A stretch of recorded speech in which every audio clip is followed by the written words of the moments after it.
Alhamdulillah, terima kasih Ustaz atas kesempatan waktunya untuk kami sampaikan beberapa pertanyaan dari para jemaah. Dimohon Ustaz dapat menjawab dengan singkat dan jelas, mengingat kami dari DKM akan mengadakan rapat harian. Baik. Assalamualaikum Ustaz, mohon penjelasannya. Sholat termasuk rukun Islam, tapi hanya sholat yang perintahnya harus dijemput atau mi'raj Nabi SAW ke langit, terutama langsung dengan Allah SWT. Apa intinya yang bisa kita ambil dari peristiwa tersebut? Mohon pencerahannya Ustaz. Syukran.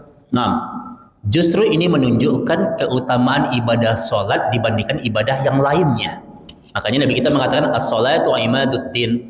Sholat itu tiang agama. Bahkan Nabi kita mengatakan bahwa kalau sholat itu baik, maka baik seluruh amalannya.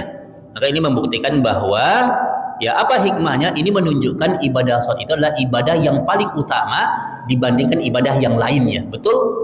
Ya apa? Rukun Islam itu ada 5, ada syahadat, ya ada puasa, ada zakat, ada haji. Tapi kenapa hanya sholat yang kemudian diperintahkan pada peristiwa Isra dan Mi'raj? Kata para ulama, justru ini menunjukkan pentingnya sholat dan keutamaan sholat dibandingkan ibadah yang lainnya. Maka Nabi kita mengatakan bahwa kalau sholatnya baik, maka baik seluruh amalannya. Tapi kalau sholatnya rusak, rusaklah semua amalannya. Yang kedua Ustaz, kenapa Isra Mi'raj tidak dilakukan pada siang hari? Al-amru min 'indillahi 'azza wa jal. Ini perkara menjadi keputusan Allah Subhanahu wa taala. Allah yang Maha berkehendak. Jadi Allah berkehendak, kemudian kenapa di malam hari? Ya, inilah hikmah dari Allah Subhanahu wa taala. Dan kita wajib untuk mengimaninya. Jadi kenapa enggak siang, kenapa enggak pagi, kenapa enggak sore, kenapa harus malam? Ya, nah ini adalah menjadi sebuah hikmah dari Allah Subhanahu. Ulama sepakat dalam menjawab pertanyaan ini bahwa ini adalah min af'alillahi 'azza wa jal. Ini bagian dari bentuk perbuatan Allah. Dan perbuatan Allah itu adalah sesuatu yang terkadang mungkin kita tidak mengetahui hikmahnya, tapi kita wajib untuk mengimaninya. Itu yang pertama. Yang kedua, kata para ulama, kenapa di malam hari? Karena malam hari ini adalah waktunya mungkin manusia istirahat. Ya, makanya ketika Allah kemudian, maka di antara bentuk kebaikan-kebaikan yang utama kata para ulama, kita bangun di malam hari ketika orang sibuk tidur di malam hari, kita bangun di malam hari, kita beribadah di malam hari, di saat orang sedang terlelap tidur, maka ini memiliki sebuah keutamaan yang luar biasa. Makanya ketika kita bangun di malam hari, di saat manusia terlelap tidur, maka itulah ibadah yang luar biasa. Makanya kenapa hikmahnya di malam hari? Maka Allah ingin menunjukkan bahwa ibadah yang utama itu ketika manusia sedang lalai, manusia sedang tidur dan orang kemudian bangun, maka ini menunjukkan bahwa Isra Mi'raj dia bawa keutamaan karena dia dilaksanakan di saat manusia mungkin sedang terlelap dalam tidurnya. Dan dalam perkara ibadah yang lainnya, ini termasuk perkara yang utama, ya, ketika kita sibuk beribadah di saat manusia sedang terlelap dalam tidurnya. Ini hikmah yang kedua. Nah, barakallahu fikum. Yang terakhir Ustaz, sholat di Masjid Nabawi kata Ustaz sama dengan 1000 kali seperti di masjid biasa.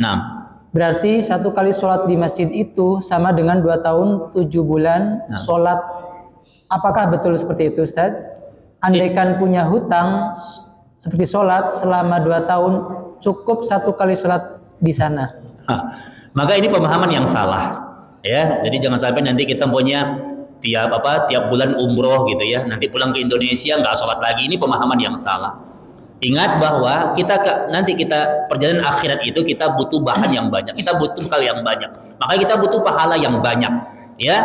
Jadi jangan sampai kemudian justru kata para ulama, bukti orang hajinya mabrur, bukti orang umrohnya mabruroh. Ya, bukti orang hajinya mabrur, umrohnya mabrur, artinya bukti haji dan umroh diterima ketika keistiqomahan dia, ketika dia berada di tanah haram, dia rajin beribadah, ketika keistiqomahan itu dia bawa ketika dia nyampe di negerinya. Itu bukti ibadahnya diterima. Tapi kalau kemudian dia hanya rajin di Masjidil Haram, pulang ke Indonesia kemudian dia tinggalkan ibadahnya, itu bukti ibadahnya tidak diterima. Terakhir, sebuah nasihat dari Al-Imam Ibn Rajab, kata beliau, tahukah kalian apa tanda ibadah ditolak? Tahukah kalian apa tanda amalan ditolak? Apa kata beliau? Kata beliau, man amilal hasana thumma asba'aha bisayyi'ah fadzalika alamatu raddiha wa adamu qabuliha. Barang siapa yang habis menegakkan kebaikan, habis umroh, habis haji dia, kemudian asba'aha bisayyi'ah, kemudian habis itu dia enggak istiqamah, bahkan dia kembali kepada kemaksiatan. Maka kata Al-Imam Ibn Rajab, fadzalika alamatu raddiha wa adamu qabuliha. Maka itu tanda ibadahnya tidak diterima, pahalanya ditolak oleh Allah. Nah, maka hati-hati. Makanya kalau kita udah kenceng ibadahnya di sana, maka sampai di negeri kita, maka istiqomahlah dengan kebaikan yang pernah kita lakukan di sana. Nah, ini menjadi sebuah kebaikan-kebaikan di sisi Allah Subhanahu wa taala. Nah, barakallahu fikum. Syukran Ustaz. Nah, afwan. Baik, kita tutup dengan doa kafaratul majlis. Subhanaka Subhanakallahumma wa bihamdika asyhadu an la ilaha illa anta astaghfiruka wa atubu ilaik. Assalamualaikum warahmatullahi wabarakatuh. Waalaikumsalam.